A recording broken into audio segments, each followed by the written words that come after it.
Pump it up, pump it up. Trae. Come on, come on. With Trae. Pump it up, pump it up. It's the day with This Trae. is the day to gain inspiration, to make a positive change in the nation. We're inviting you to partake in conversation, to raise your vibration. It's the day that we will all celebrate all of our peace that make this thing elevate. Watch the negative fade away, cause it's the day with Trae.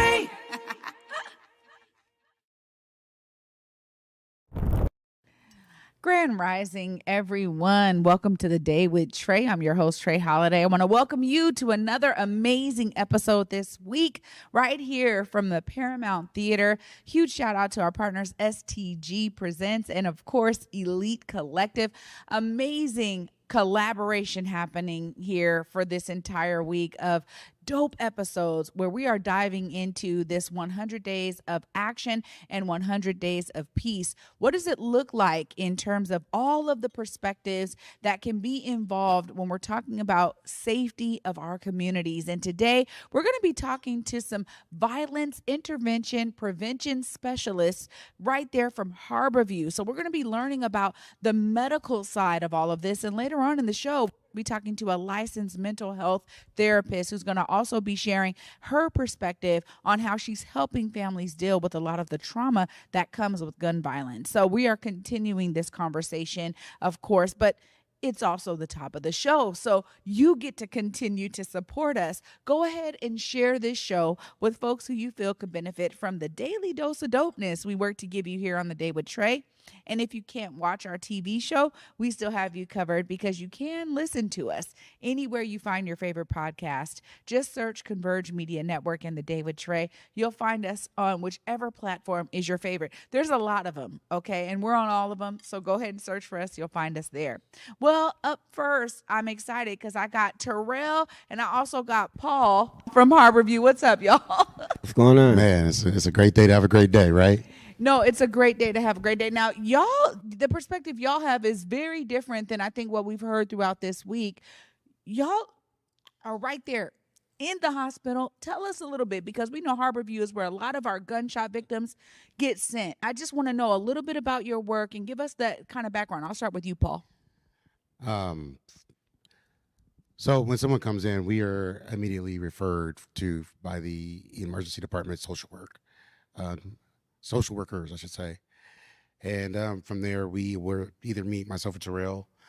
After we round with our team, we will go, if it's somebody who's been admitted, we will go meet with them, their families, at bedside, providing that engagement throughout their whole hospitalization. That includes us being part of their care team, along with the rehab psychologist, inpatient rehabilitation, social workers, CCNs, the coordinated care nurses, RNs, the surgeons. And so we're on that same team throughout their whole hospitalization, and we are providing that daily support to them. Sometimes it's sitting and talking about how they're feeling today from the perspective of someone who looks like them. Some days, they just want to sit and chill. But it's just making sure that we are engaging with them on a regular basis. This is really a unique position. And Tarrell, I want to ask you about kind of the unique nature of how you bring your lived experience to a role like this. Well, my lived experience is that, unfortunately, I experienced gunshot violence within my own family and within my own community. And I think the beautiful part of our job is being able to talk to family members and be able to be that common spirit, after they receive a phone call that a family member or a loved one has experienced, gun violence. And I think being that, first interaction with them is completely I don't know, I think we'll say heartwarming, I would say, and just kind of calming in a sense of, being able to talk to them, listen to them and understand and show them empathy and, sympathy as well, because we all have that, lived experience of dealing with gun violence. Yeah, well, this is also important too, because families are at an intersection when they're dealing with somebody who's been shot. There's a lot going on, and oftentimes it's like you got people who are like, man, what's up with the revenge? And then you got the people who are like, man, we just need to be at the bedside. So y'all probably experience the wide variety of ways that shows up in families. How do y'all connect to families to help them get the services that are needed? Because oftentimes, like, nobody's thinking clearly when they have somebody who's in the hospital trying to recover, or maybe on life support even sometimes. How do y'all connect families to these resources? It's a lot of times it depends on the situation. If it's someone who may not make it, the social worker that's assigned to them will probably be working with them. But what we'll do is we will tap in with the social worker and be like, hey, is there anything that we can do right now? Because we don't want to have too many cooks in the kitchen at the same time. They know around the hospital that they can give our information to families, so they can reach out to us as well. But for those who we are able to connect with, if it's someone who's 18 or younger, we usually get consent before we do like a referral for services. But those who are 18 and over can advocate for themselves. But like I said, it's not just for the patient; it's for the families and loved ones as well. And so it's a well-rounded wraparound when we refer out. And I wanted to add the fact of like we kind of know what families need in that time of a trauma, and just being able to have that knowledge of just kind of stepping in, like would you need this or would you need that, just kind of opening their mind up to sit, thinking about what the resources they might need, even though they're like thinking about other things like, are they going to make it, or what's next steps, kind of having that, like that preconceived knowledge of knowing what families need is like, that's big, like taking your experience to every situation and kind of like knowing where to put the Band-Aids. This for me is so unique. I didn't even know that your position existed. And so I want to hear from you both about how people receive you, because you talked about, being able to, show up for families that look like you, right? Like, so there's some level of comfortability, but also too, I think a lot of people don't know that y'all exist and that you're there to really support families. How do people receive you? I'll start with you, Tarrell. I feel like they're pretty relieved, and I mean, when you have a doctor talking, doctor jargon, and you not knowing what a lot of those vocabulary words mean, or just kind of feeling lost in like conversation, just being able to kind of be the middleman, I would want to say, or just kind of be that, that peace liaison of just kind of talk. We have the relationships with the doctors and surgeons and nurses and the medical staff. So like things that they might not understand, we can kind of put it in layman's terms, to say the least. And I think like that just gives them a sense of peace, and that, when you give them that sense of peace in that type of situation, it's received pretty well. Now, there is situations where patients might just be like, I don't want to be bothered. I'm tired of the doctors coming in every 5 minutes, poking and prodding on me.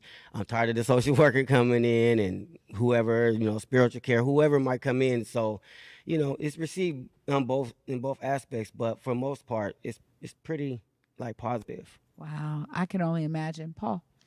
And I can kind of piggyback off that by saying that it's well received on both sides. Staff, they will reach out to us. We do joint visits with certain staff members, because a lot of them they actually come to us and be like, I am this 55-year-old white woman. How do I talk to this young man of color? How are they, to make sure that I'm received well, by me not overstepping any boundaries. And so we do a lot of engagement like that with staff as well. Yep. So it's well-rounded, and we're actually very, very sought out throughout the hospital. I can imagine.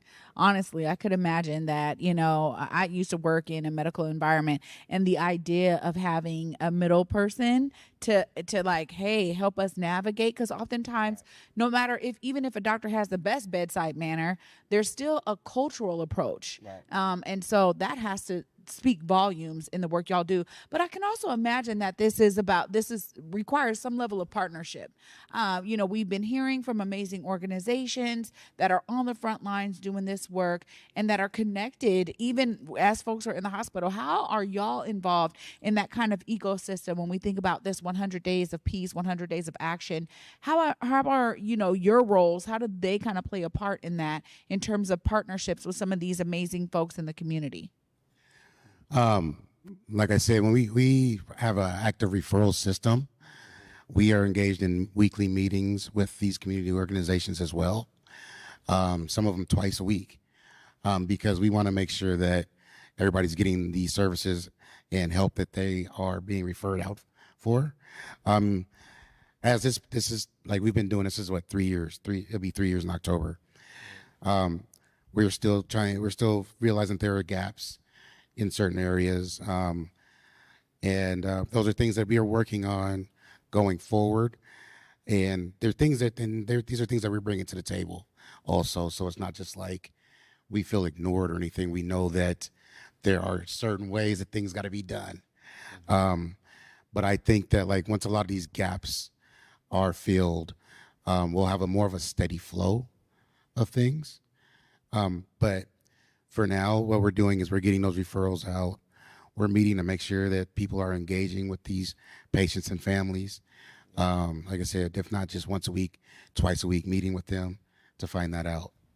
Well, Tarrell, I want to ask you, because when we talk about a newer kind of position, right, in the medical ecosystem, how is it to be a pioneer in this, right? Because the success of this program could then go off to the rest of the country, whatever. It's something really special when you're like, you have to pave the way, right, in terms of creating what this looks like for support for these families. How is that falling on you, and how are you receiving that responsibility? I take the responsibility, I take it personal, knowing that the cultural disconnects between African Americans and people of color and the communities of color in regards to the medical field and the historic trauma that, people of color has, experienced in hospitals and experimentations and things like that. So me knowing that I'm playing a part of kind of rectifying that and being a piece that's going to dismantle that disproportionate rate of, I would say, a cultural disconnect that's been historic, that it makes me come in with a purpose. And that purpose is to, shed love and, produce, some type of empathy and sympathy towards patients that, are kind of going in there with an unknown. And I think like being able to be a known factor,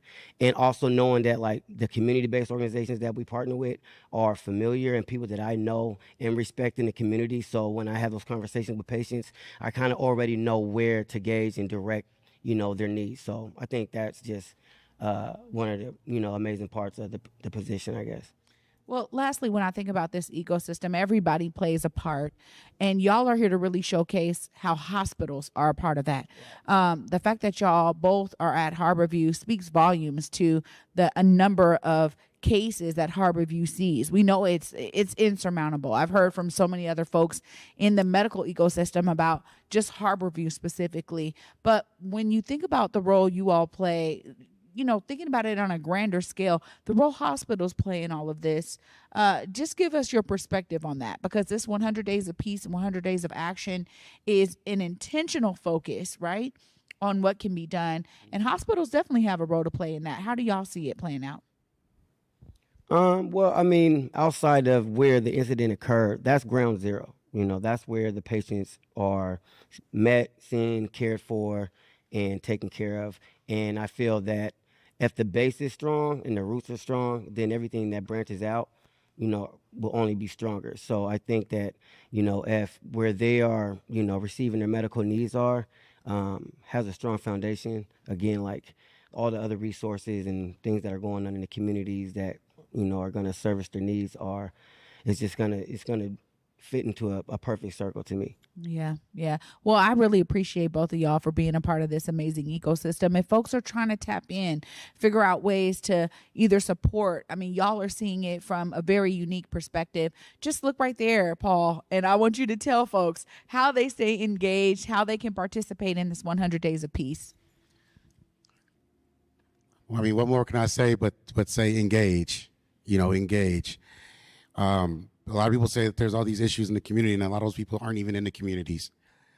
Be active in the community. Be active in the community. Don't just talk about what's going on. Be active in it. Be active in it, because it starts with us, all of us. Hey, Paul, Tarrell, thank y'all, brothers, so much for the work y'all are doing. And any way that we can be helpful here on The Day with Trae to continue to uplift the amazing stories that y'all are seeing, please let us know. All right. Thank you. Wow, y'all. What a great way to start this episode off. And up next, we got Chevonna in the building, y'all. We're going to be talking about how mental health plays a role in all of this. You don't want to miss it. Stay tuned. You're watching The Day with Trae. Seattle Opera presents the world premiere of Jubilee. Jubilee follows the historic Fisk Jubilee Singers' initial tours following the Civil War. While raising funds for the fledgling Fisk University, the group shared their music around the world, showcasing more than 40 African-American spirituals such as Swing Low, Sweet Chariot, Deep River, and Wade in the Water. Jubilee is not to be missed. October 12th through 26th at McCaw Hall. Details at seattleopera.org. Africatown Plaza is our latest affordable housing development project. It's 126 units of affordable housing over community commercial space. It's the first time in my career, and I've been doing this for 10 years, that I was able to design for people who look like me. Africatown Plaza is a beacon of hope. Africatown Plaza is a love letter to the community.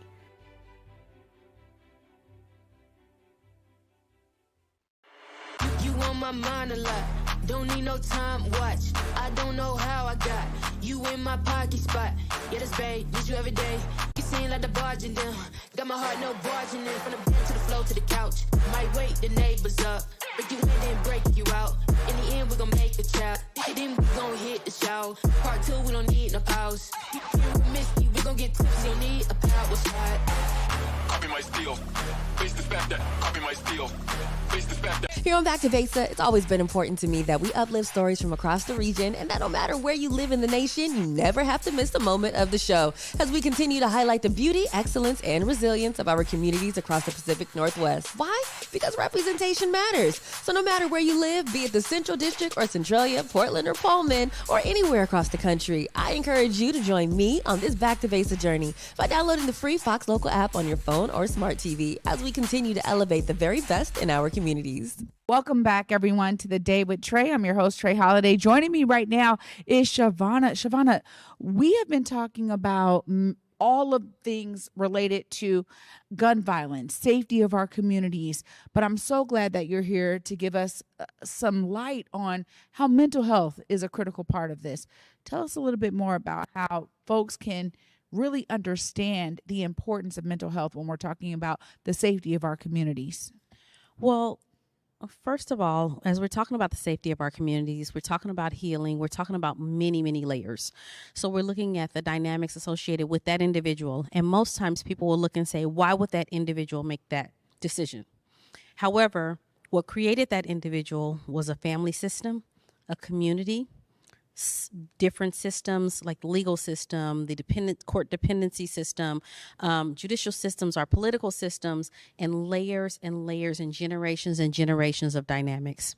So the challenge is we're looking for simple answers to very complicated and multi-layered problems. The problem is not the person. That person and their actions is a subset of systemic problems and generational problems that have happened for a long time. But as we go into a little bit more about the healing of the community, you have been holding space.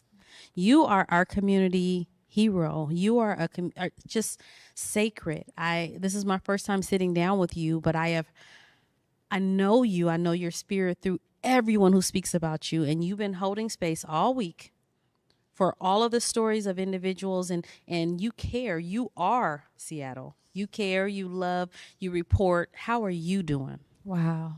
Thank you for that. You know, this has been such a blessing to hear from so many people who are putting their entire energy into the solutions. I think anyone who watches The Day with Trae understands that I'm very solution oriented, and I'm always encouraging everyone to see themselves as a part of the solution.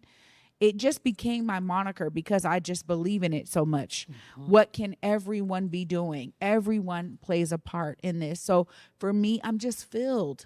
I'm so filled because as we have, publicly grieved, on Converge Media, we have shed tears.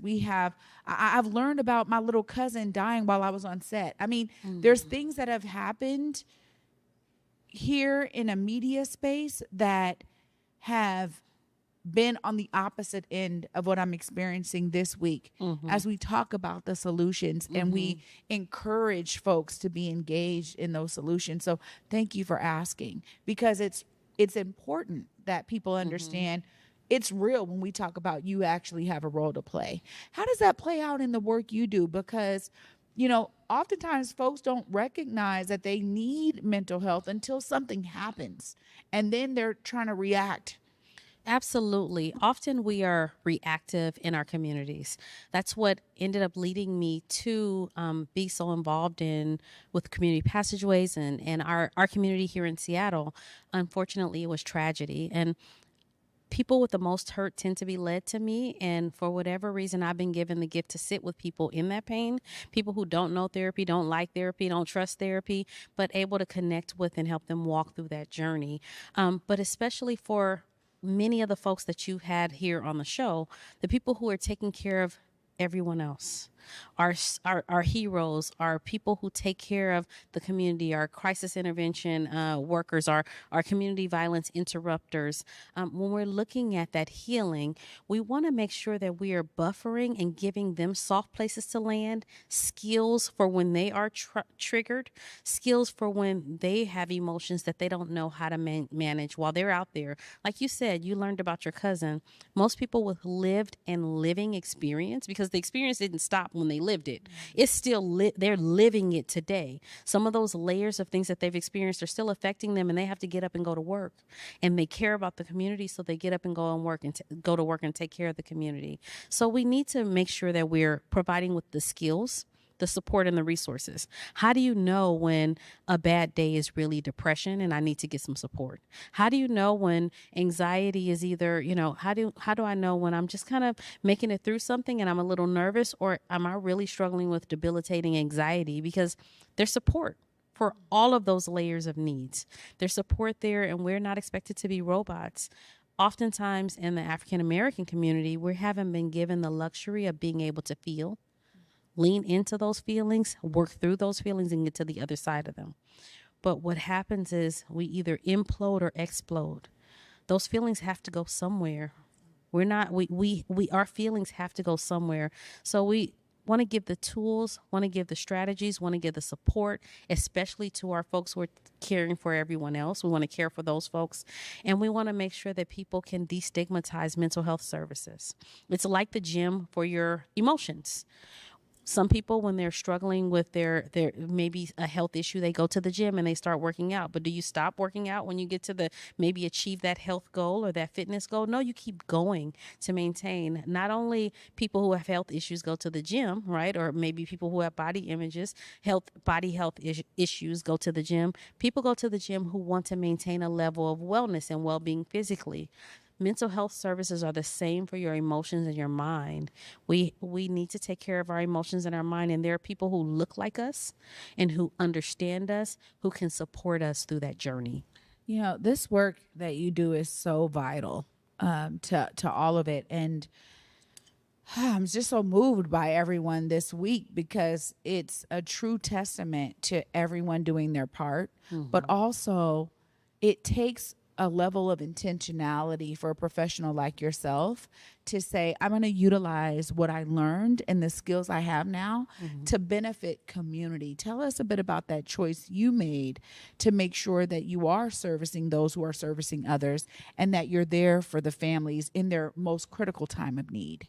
Well, I'll give the example of when there was a tragedy here, unfortunately, and there were a lot of individuals in the room who were workers who were significantly impacted, of course, by that tragedy that happened, the loss of life in a space that was supposed to be a safe space, was supposed to be a sacred space.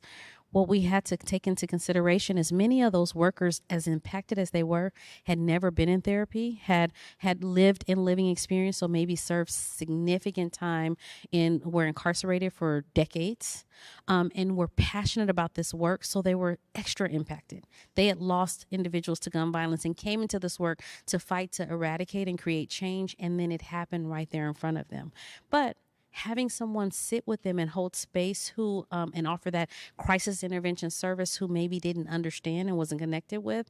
So I was able to come in and sit with all of those individuals together, but also to individually have a crisis intervention session and say, hey, you can yell, you can cuss, you can cry, or you can just sit here. Whether it's 15 minutes or 2 hours, you have my undivided attention, and I just want to be with you. Whatever that looks like for your healing today, I'm willing to be with you. If you want to talk about your kids, you want to talk about the moon and the stars, or if you just want to be silent, or if you just want to hug, I'm here. And many of the individuals said, I have never experienced therapy. I thought it was for people who had issues or who had problems, but if all they do is leave feeling a little lighter, we helped. Because this world is heavy. And everybody deserves a soft place to land when the world is kicking their butt. So I ask everyone here, where is your soft place to land? Where is your soft place to land when the world is beating you down and you're just a lot of times when people turn to gun violence, they don't have a soft place to land. Everywhere is hard. You really bring up such valid points here because I think the word trauma has now become one of those words belonging. It's trauma this, trauma informed this, trauma. The word trauma does not embody the impact of trauma. And to hear you talk about it in such a relational way, I can only imagine that that's why your services and your approach to this is so sought out. Tell us about how you took the lessons learned and really began to customize it for the folks you're seeing. Because I think, too, you just changed the narrative of what people understand when it comes to therapy. And that's huge. Mm-hmm. There's so many... really, you had someone on the show, I don't remember, this week that talked about listening, really taking the time to listen. So really being able to listen, especially to our young people, right? The world of psychology in the textbooks with gray-haired, silver-haired white males that I was trained in to get my license, right? That world says, don't share anything about yourself. That world says, if anyone comes to a therapy session under the influence of anything, turn them away. However, listening, I knew this is a relationship. We are a relational people. I have to appropriately disclose. Now, if I come here and I'm crying to you about my relationship issues, then something's wrong, right? But there should be a relationship. I should be able to tell you, wow, what you said really impacted me. If you ask me, do I have kids? I should be able to answer. It's a relationship. Additionally, if I know that everything you've been through and everything inside of you and everything in your community has been heavy, and it took all the strength in you to get to this appointment today, to get to this building today, and you smell a little bit like weed, so be it. If that's what it took to get you through the door, okay. I have to meet you where you are. right? So we have to change the narrative of what psychology is. We have to change the narrative of what mental health services look like. We have to meet folks where they are, not leave them there, but meet them where they are. We have to change that narrative. And there are a lot of good therapists that are out there who are fighting to do that. And they're the ones who care and who listen and who are shifting you. We're not saying leave your ethics behind. We're not saying leave your degrees behind. We're saying listen to the people you serve and meet them with intention. You talked about trauma. And I feel that all of our feelings are like water going in a water balloon, right? So water goes in a water balloon, of course. What's going to happen if you keep putting water in and don't give any release? It's going to pop. But trauma, especially the layers and generational trauma that we're dealing with, you have a thin water balloon and you turn the water hose full blast. That's trauma. And then give no outlet. You pull it up full blast and then say you can't pop. What is that? What is that? What does that do to a person's soul, mind, body, and spirit? So that is trauma. And we kind of, like you said, it becomes a buzzword, but it's heavy. It's heavy. Think about that. It's heavy. People are walking around heavy like that. Yeah, oh my gosh, you paint such a vivid picture, and it's clear that mental health is such a part of this 100 days of peace. I mean, in order for you to really have that peace, you have to understand the level of mental health that you have to come into it, or mental unhealthiness, right? Like that's also a thing. Well, it all happens on a spectrum. Yeah. It's all on a continuum, right? So we all experience sadness. We all experience anxiety or some level of nervousness. We all have some level of maybe difficulty that we faced. However, there's a continuum. How do you know the difference between the cold, the flu, pneumonia, and COVID? They're all on a continuum, right? The symptoms all look similar. But when somebody comes to you and they say, hey, I think I'm not feeling well. And you ask them, well, what's going on? Oh, I have a cough. I have a sore throat. That's one thing. You're going to be like, oh, okay, try over the counter. Somebody comes to you and says, I'm not feeling well. And you see their eyes sunken in. They sound like they're coughing up a lung. They haven't eaten in a couple of days. And you're like, you don't look well. Are you going to say, oh, have some orange juice and some soup. Go take a nap. No, you're going to say, you need a hospital because I love you and I want to see you alive. This is dangerous at this point. We as a community sometimes don't know where the dangerous point is on that continuum. We need to know it, and we need to know, where can I send you if I'm concerned? Because just like you wouldn't send that person who you think might have a really big health issue to go have some chicken soup and take a nap, it's not healthy for us to send somebody who you know is struggling and say, oh, girl, you just need a hug and pray about it. Go on, take a nap. You'll be all right. No. The same dangers are there. So we just need to know more awareness, more information, more knowing like, hey, when do I know I'm not okay? And when do I know when somebody who I love is not okay? So we're going to increase that awareness and know, where do we go? One of the places I know Washington Therapy Fund Foundation has culturally competent and culturally reflective clinicians that are licensed in the state of Washington and are a great resource. Excellent resource for our folks. So definitely the help is there. It's there. You know, Chevonna, I'm so grateful to you, the work you're doing. And of course, you know, for me, it's always about making sure people understand that there is something so important. So you gave us some really vital tips there that we need to be engaged. We need to be in tune with not only ourselves, but our loved ones, so that if need be, you know, how can we support them? So thank you. Thank you for shouting out the Therapy Fund Foundation. That's my first go-to. If somebody asks me, I'm like, let me give you the link, because I know that they care about community and they are there to serve community, as you are too. Thank you so much for being here and for the work you're doing. Thank you for having me. Wow, y'all. What an amazing, amazing conversation. Huge shout out because this work is important. It is vital. I'm going to wrap up all of this vitalness right after this short break. Stay tuned. You're watching The Day with Trae.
Welcome back, y'all, to the Day with Trae. I'm your host, Trae Holiday.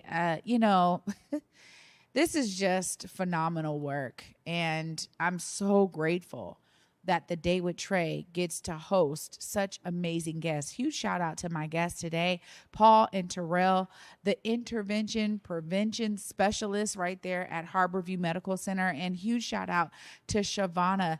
Chevonna.com. That's CHEVONNA.com.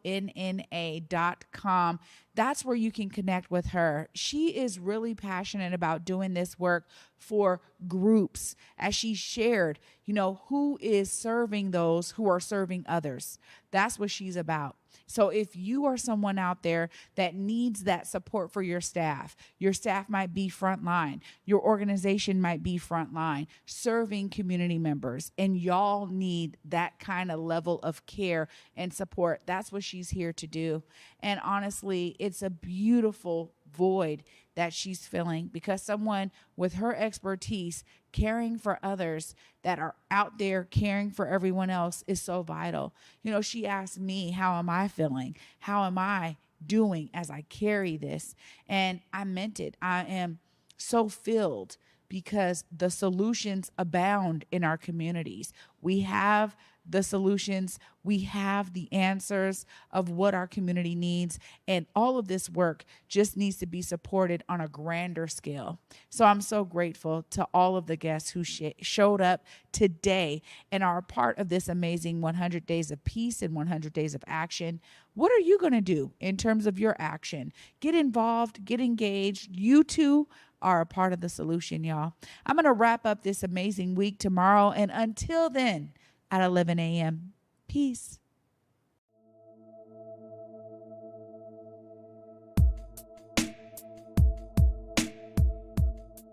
Converge Media produces culturally relevant content for Black and urban audiences. Our coverage is raw, transparent, and objective, praised by community leaders, government officials, and residents. Support Converge Media today via Venmo, Cash App, or PayPal at Converge Media.